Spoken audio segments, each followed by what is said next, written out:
Kan House Leader CM Pu Lalduhoma say do na ite say turin ilosomang Speaker kalome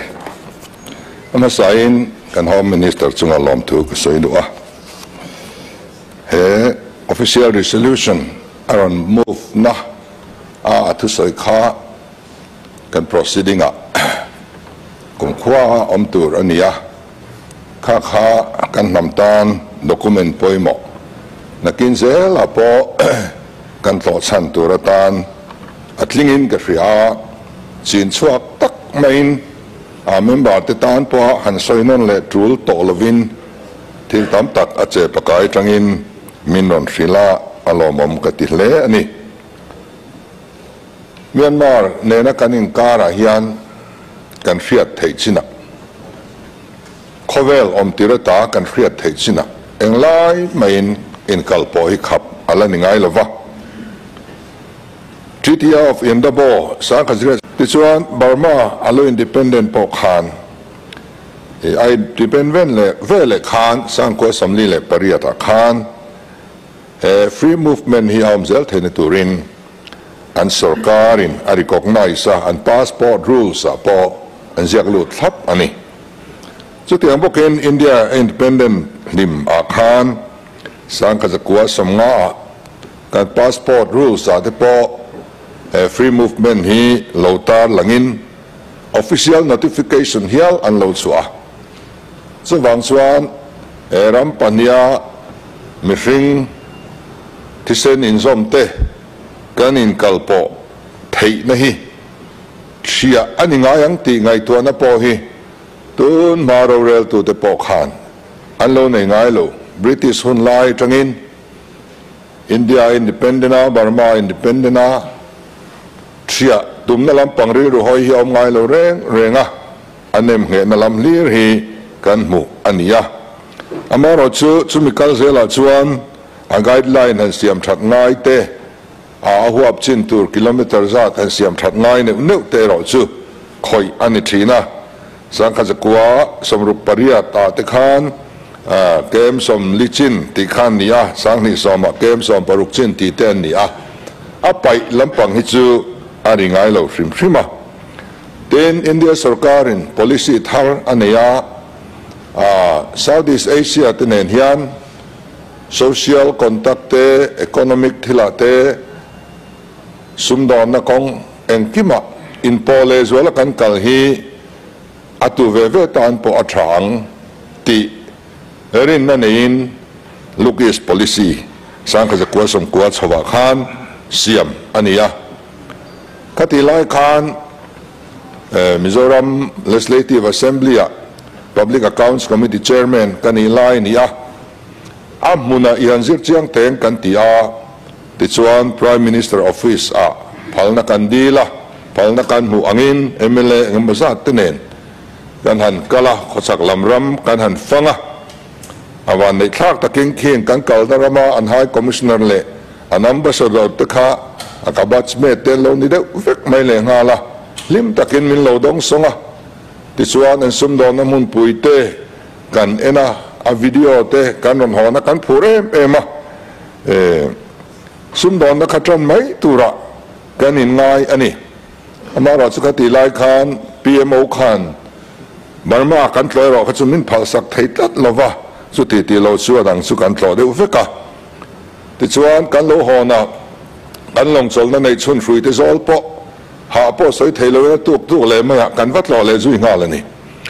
chu tiang chuan kan lo phure ema solai kongpui multipurpose kongpui te lo chuak do na akiap long chol na te thlengin chu chuan sumdon na khowela kan nun phungang kimron ti danglamin akan social life te po ngong do ne ilo in zirlok tiang te po kan tia in puat changai ni kan tia ti chuanin sang kha zakua sang ni le som palia phei kha chuanin look is mai ne loven actress ti hialin alo oma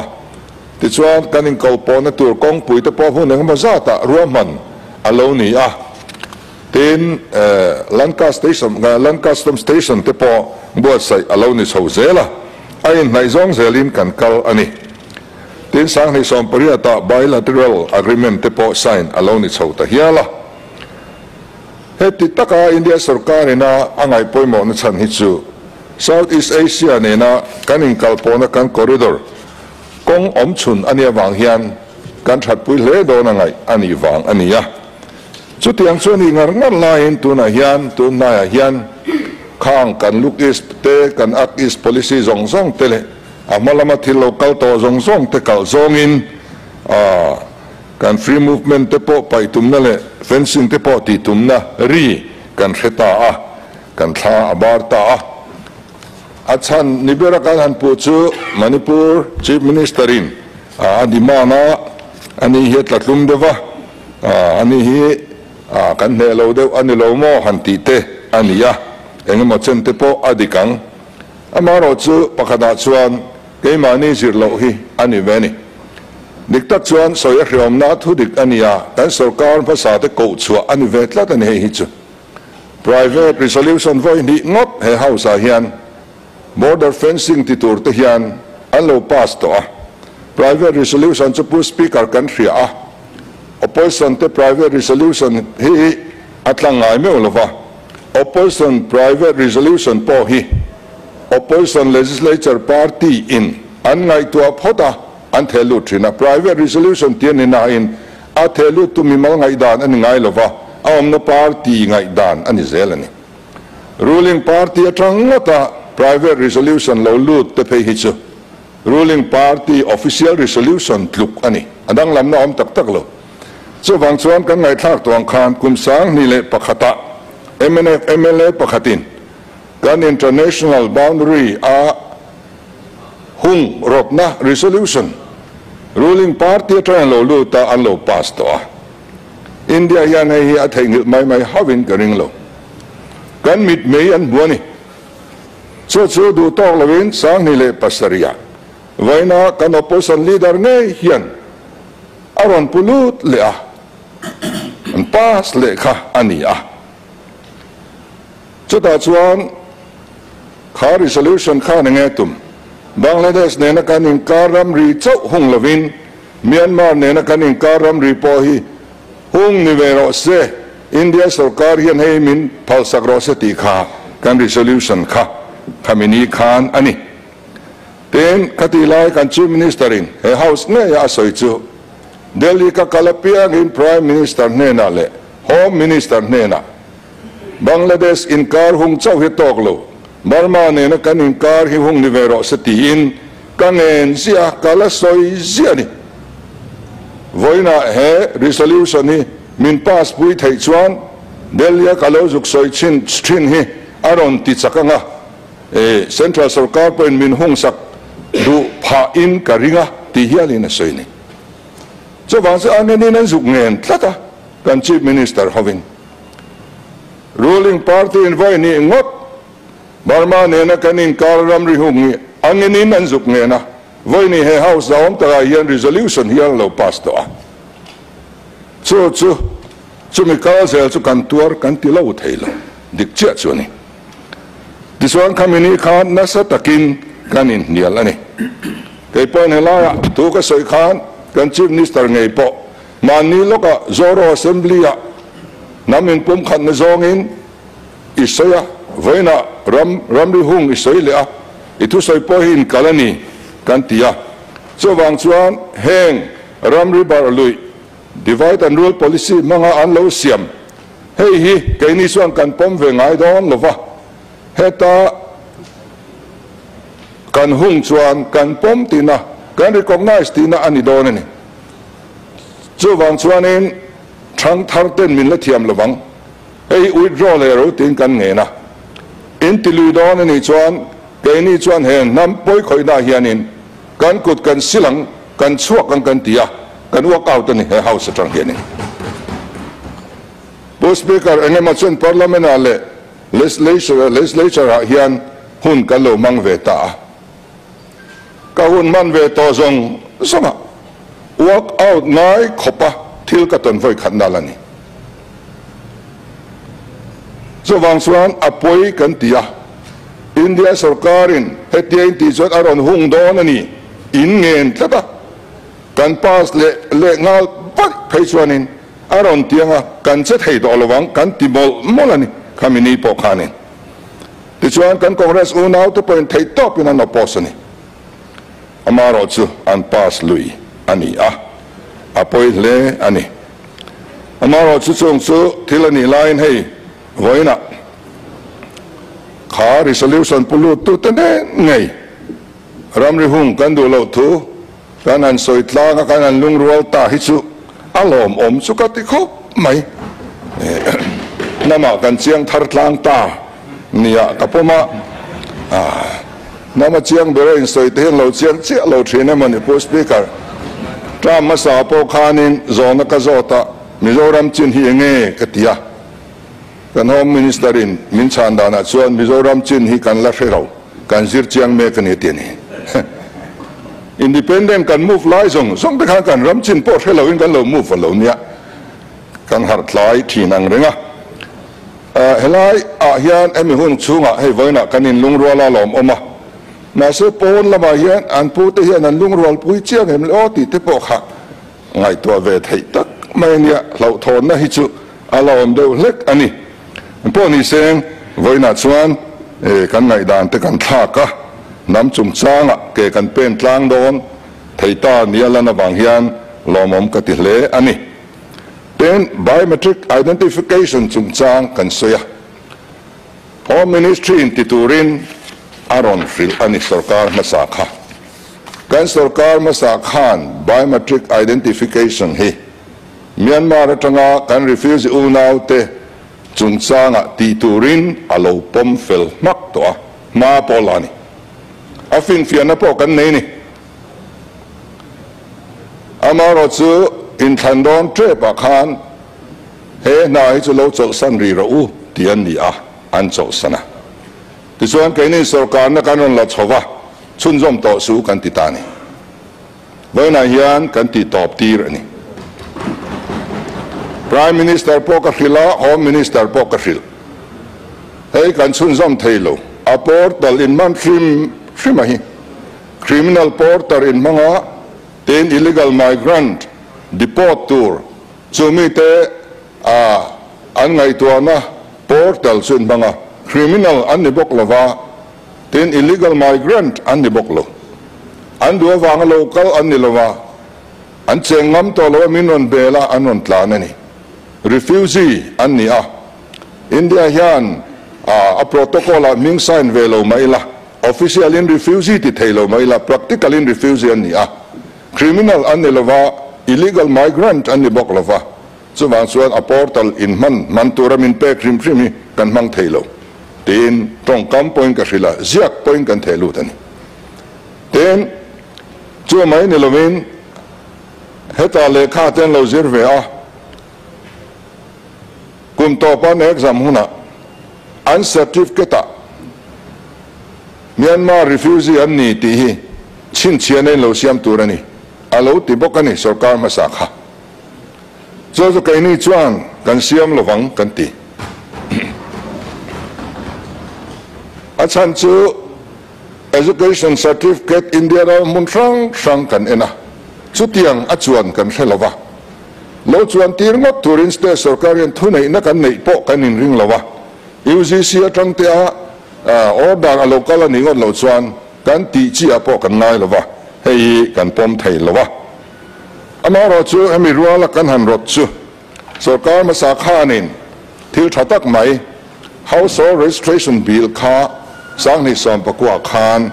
alo pasa lungrol takin kan pasa ni khotin hian registration nei veksela speaker clarification hanti lo kan du chu kan house leader khanin Myanmar tang local te an nationality zia chungchang bor education ati kha engemaw hriat sual palo mangemaw kan tia khati hun laia education minister kha kan nia an pol an soi ang zat namhuna kan kaltir veka engkima inthiar khanna le Myanmar an ni ti hi kan khoyama hian kan demand lo khoi muna po admission titurin instruction kan pezok veka khatianga an nationality zia turkha kan hiat chin a chung ke di chung kan nei lo ni Apo speaker chu so dikalom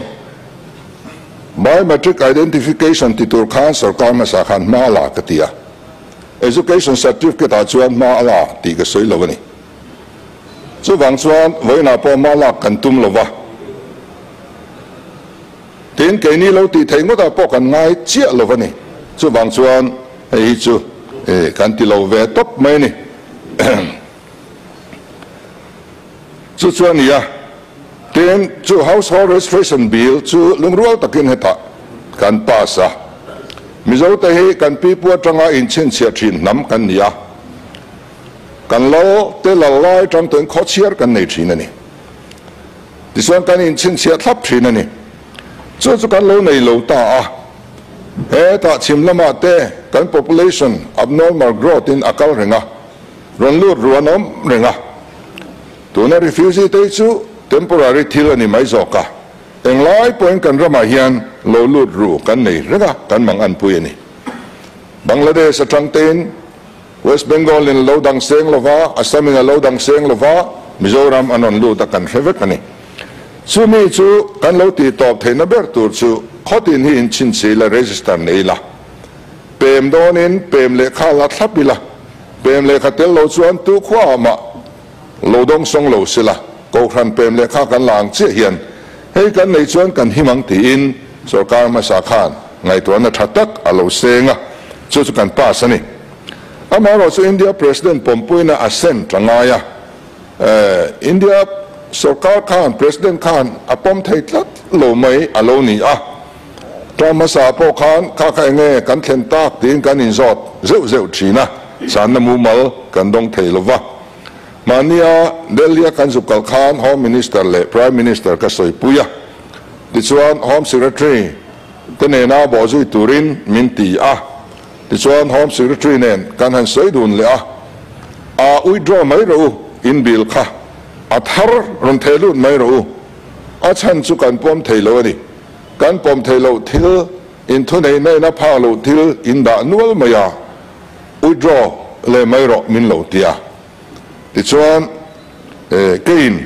withdraw ringot mai la khoilai nge siam that ngai lai khoilai nge indu lo ti kha kan hriat chuan si lo chuan ron thelu le mai langin induang ani le si lo chuan min lo pom lo sak le mu kha anianga boi thak dona chuwang in object lai appointed te ziakin min ron thil te che ka tia ole tia amaro chu min ron thil lok lo wangin mani khan home secretary ne na chuan ziakin reminder kan thon le a emi chungchang a hian khoilai te hinge in ngai mo kan tia chu chu min on pe khuna heta kan pas to nu mani seng adang lam do na wangin session le rem changa abil kha athara kan on pudlu le te pongai mel khobin ga ria chu chu kan duang to ka tha in kan ti theidon nge chu asfiat lova kan la pas lang le tura ngai ila tin zofa te kovel mun frang frang kan lo in dai dar ve ta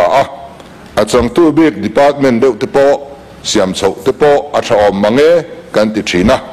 amaro chu tiang e ma han boi pui tham kan lam om lova voina hian department ti le minister tin tena an chan lo ang chi re rang hi chu CMO office chan ani ngal maya GAD purview ani veka mizos diaspora hi kan theyang amin kan boi pui renga a khan pa minister khan vasiam ngai lovin CMO atang hian kan mizos diaspora ste interest le an har san na te chu kan take care mek renga tin nimin pia loka po nurse te German te UK te an kal theidan tur te ngai tuin meeting kan neya tin tu na yan Taiwan a thala enge mozat an kal theidan tur te kan ngai to mek le a helaya mi ina om tur ringot kan thon suaki a thain kan hrelowa mi nuai khat an mamo tayon hianin vai ho ai chan min du zok boxia chung te po chu tu na hian ambassador local dona soizui kan tum ani chu tiang chuanin kan mizo te mun sang sanga omte hi athayang angin kan buai puya placement pek chungchanga le athon chuana buai pui tu te nena anin kar buai po hi chinfelwat kan tum ani ti chuan atom na kan soi du chu pu speaker cái này chú kan party le kan sarkar he kan din na alangai renga chin lu sai conference sang khazria songkwa pania alo om khan vai ho te ne na om tlang chia mingai lo ni British sarkar khan kol ho te ne na dan pakhan noi om tlang chia mingai lo wa nam sang culture sang nei inop dan sang nei legal system po sang nei kan ni ti kha min recognize ni chu wang khang ho zong zong kha ro rel na pakhat noi ida te ang tin Fort William Calcutta khan thutluk na kha an lo siama kha kan lo tling se voina hian hengi soi soi ngai to lo tur ani a amaro chu communication te la chet em wangin an implement thei talova this one tenderin kan om ta noi mai poi kan ti a he ni hi chin lu sai conference kanu naw zo ro ten a cham lo thlen hian an mang zia thina ke point vo eng mazat kaman pui to a khalaya kan nam chungchang a thil local sual kha voin thlangin kan tuar ta ani tichuan India lo zalen khan India rama andan man lai ang nuaya om ve chia min ngai lo wangin kan fran na kha min recognize saka 6 schedule min pe a autonomous council min pele a mania ka soi tong khan 6 schedule hi autonomous ma Constituent Assembly a khan thunei na sang lutuk constitution within constitution ani ringot alom tia nasa ta soi se la lo ma ro chu Nehru ate Ambedkar ate zara hei kan han nei rama ti hian a hangin kan la kal thei zela UT kan ni nuwa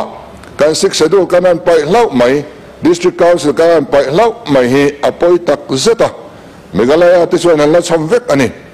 tu na hian district council Pathum kan la nia ani nataka chuan abak zong is tribal area po kan ni tolo income tax poi all tolo tur de kan ni amar chu ke mani tribal kan la ni meo wangin scheduled tribes order 1950 kan la chuanga engmoti tin kan la himania kan kal zel tur hi soi a harveu maya 6 schedule hi kan rama hian reintroduce le vek mai tur emmoni le kan nam hi ahim zok nan ti te po hi ngai tua thei tak ani ti chuanin hey balui ramri pompui na hi ani thei dona wangin he thili kan du lo tak zet zeta tu lai Burma ram din mun kan thir chuan eng tiare nge Burma sarkar khiana dai don kan hrelowa mani loka phei ka chuanin an kem pakhat an chua sana silai thadeu do mai sang chuang an chua sana an tlan chet sana ni silai mu po ka alo ta me maya ara kanan mi khan an la ta vika nge na te ne tia sarkar na kan han chan nu hian Burma sipai he thona in zaruk chuang kan thon chho to ni tiang chuania kil tina an hual bet tron to a nakina ki sarkar ke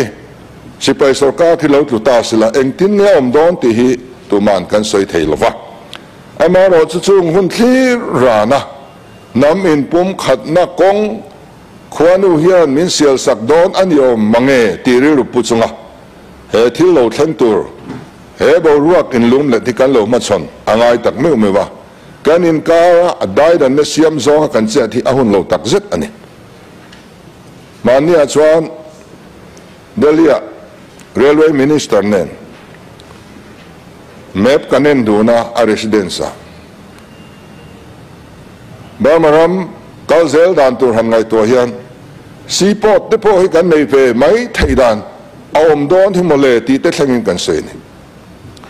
hemi chungcha hian India sarkar po hian policy pui tak mai akhan barat ane ni so wan chuan India sarkar po khatiang policy anei laya helaya unau te ro rel na pakan nuaya om mai theina chance te po nei mai theidin muna kan din laya kan riru tina zong le ain dai dan zonga malakhi ahun lo kan ti tak seta chu India sarkar ho tu te po ziak le mai chana kan soi pui ani ani po na takin min do dal lem lo pu speaker voina hian in soi thamwan chu thaka ti hau lova amaro chu chu tin khatina ti chu in kuat na tur chu om hau lo na in chu tra sarkar ne na kan in dor na china hi chuan chu le ti lu tu ka lo eng hel lo te po hi apoi lo mai o mango mi bar lui lu tu khen tum lo mai o mango ti da dev na ri ru te po ke ma chuan a om ani tin anrip 2007 country UN resolution on the rights of indigenous people khan kan en chuan indigenous people tereng reng sarkar frangan lo omani point anin kalpo thai turani sako chungchang ate social chungchang ate political thengin khanga khan ramri hian adai dang turn lo zalen takin anin kalpo thai turani ti te kha achuanga khang te kan lamabak ania tin India sarkar tan hian a hau tak lu tu krim dona men ten te ngai dona chuai chuan asum center zat ve po hian border area him in develop sakseng atha China border big atan hian development scheme prime minister in siama chu Mizoram tan min man tir vero tin kan deal me nge ani ten Bangladesh fencing kan soya hey post speaker Congress sarkar lai khan boundary commissioner kan chief minister khan min som angin ka telve helicopter tane amuna kan ven chuak vek to ni ataka mutu kan ni dikcha chuan so boundary fencing so lui lai taka taka te meter songa hung turani ma sengin kha pal chura khan ashula khan motor akal turani BSF ho ka motorin englai point an duty thei turani kong sial tharanga ya kong lo omsa anzo tamai maya sumsef nan kati lai kha MNF sarkar lai ni an ngai sak lo renga an du nan tien phalani ani na taka chuan a area DC khan committee a formanga SP nen contractor tenen PWDIO tenen khang song khatelin alignment te kha an ngai tu tlang an approve turani Mizoram sarkar khan chutiang committee din po omlova boundary commission kan vakal point hriom kan tiani sarkar eneng ma ati lo wang khan chu wang chuanin khwa in po na omta hela ya boundary fencing oma lelama ina oma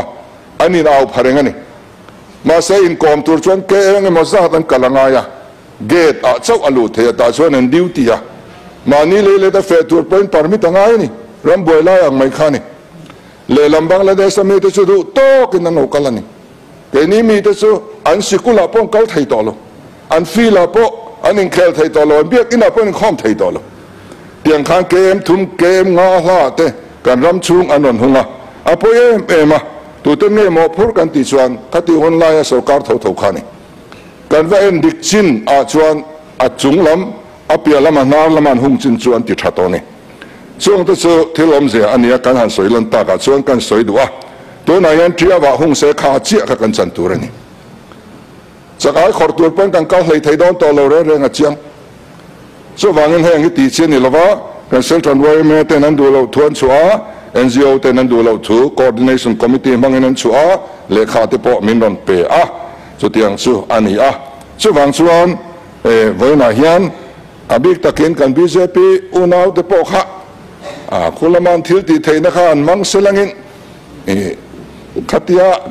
in thiar film lek lo khanin ama to nga te po min transak selangin tlang ila anti don lo tak khatu man kan hria lo wangin thom nei hi chu thani kan NGO te thoma ringot kan in hat thelo sarkar anga kan nei ve atrula chumi tan chuan an hin kan hria pas del turin kan in somani kalome lo mo me ole tuna chuan resolution nei tu pu ke sabang kan soma han wind up sela adopt thandir na sela thane Speaker Kalome official resolution kaputlu member zom takten thinlung le ti tak zeta ngai to chungin an sei hova alo mom ka ti tak zeta ne kan ngai thak ta kan khan member kan sun tak te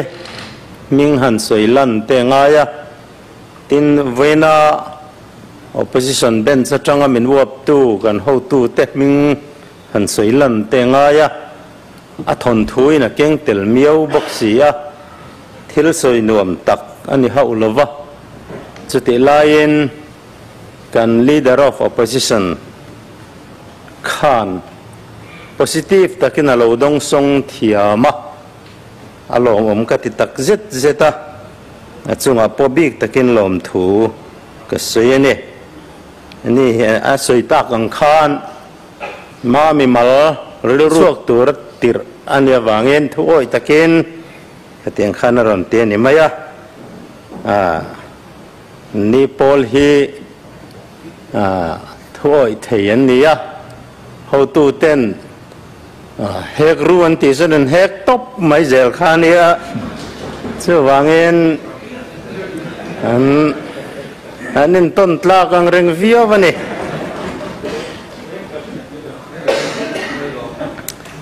เล่สีหาเบลตูข้านินเนี่ยบัวน้ำมาเขรตีข้ารอนสวยจังว่าข้าเวลีมันหมดตัวบัวเล็กเขรฮิกันรัวเซลโตไม่หนีเฮียส่วนเงินกันไล่พลังเตะเหล่ามาเส้นชัลลำกันหูตูเต้นอันสวยริเชนไม่เสียส่วนเงินakhir main lau buan te po hi ngai to zo ka ni hi ati ngai dan sarkar ena ne ya he resolution hi thian ron pulut ta ani ya amero chu film khur thua chi sang sangin kan han soi ani maya kan house leader in an soi ta ka kha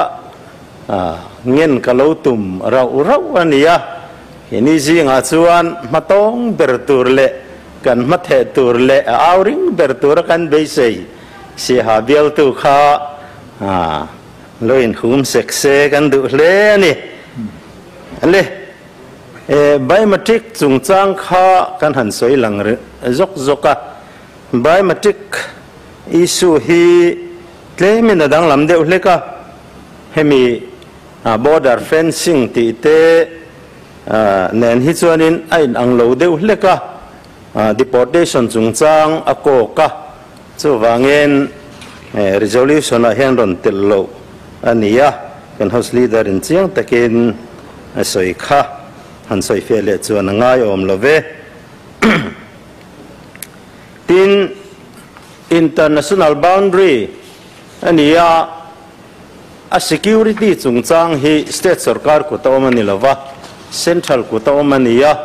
chu wangin a duty atan posam rifle central mi te da an ni ti chuan security lab sa omania drugs tol ruk te lo hluar ania ral thuam tor luk te ten contraband sarkar na khap chi sang tol ruk te alo oma alo pung ania chu Ramri hung phana ta na sarkar lai puin poina mangdona ni chuan ama chaklo na mual phau ti na ne chu wangin he chuan lam hi chu keni state sarkar hi chuan le mi pui te hi chuan house ang poin ten house po na po kanen NGO te poin na sataka kan do hi a o maneตัวนั้นชวนลำรอนเสียมจงเตะอันนี้นัตตะช่วยชวนเซ็นทรัลสกอร์หมดผลนเวกอันนี้พวกนี้ที่นวัดยิ่งจุงจ้างอาคารนั้นหันเขาเดือดกันจ้ากะอันนี้พวกเขามีและเขาเหล่ามีเตะหิอมันเนี่ยตรงกำเตะโพหิหันปอร์เดือดและปอร์เหล่าเดือดจีเตะหิอมันเนี่ยอเมริกาอภัยหมดเลยจู่เองติงเงมาติเรลัยสันยังเองติงเงอัตตะกัสันติรันยังตีลายค่ะอภัยหมดเลยเบรนียกันตรงกำมันเสียงโปโลนี่สิละเนไม่มกเขาไม่หมดอัตตะกัสันติรอันนี้ขานอดังลำเล่มหลบว่าเราดงทรงตูตันเองอังเงดอนสนนัวมังตีเตค่ะหันจงตาเอละมีปุยอายอกัลคอมเทส่วนนินตีดานตัวทุกมุนเราวะตรงคำเนมโจขันมันเตขัดจูกันติอมตักนีอินยาวินกัชยาขันป้าหันสวยเบลเลวักตัวโปอมเลมลาวินกัชยาจูวางเงิน free movement regime ติโตปตุมเลเมียนมาเนนักันอินรินบอดาร์เฟนซิงกัลบุยตุมฮีชากันติลวะติลาวตูรินกันเงนั่นนี่